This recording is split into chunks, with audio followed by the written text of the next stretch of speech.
Nuti semua tadi bang silat kami, nuti tadi bang bersama jin sama jinda, kami orang botak. Payana kes kita ada bandar orang tamale semun nama tanah putri sa persen tu juga. Persen itu bahkan bisa buat kita bisa kau makan mana tahu. Karena aku adalah Arab di kita ada orang botak dan nuti jabat orang di jalan ni orang di jalan ni. So kamu tumma kaban sa demo tumma kena nuti ada yo tumma ni kita ni seluruh iyata.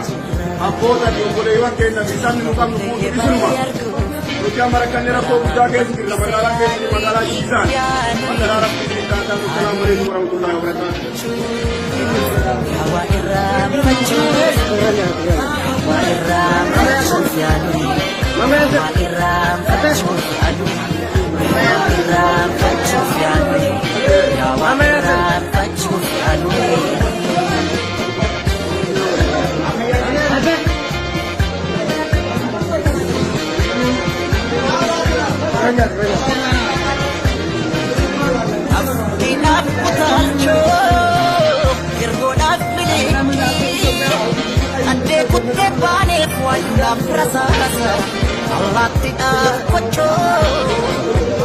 Allah tidak kocok, mujadab tangaja, inaman tu tidak jirah bunda baca, inaman tu tidak jirah bunda baca.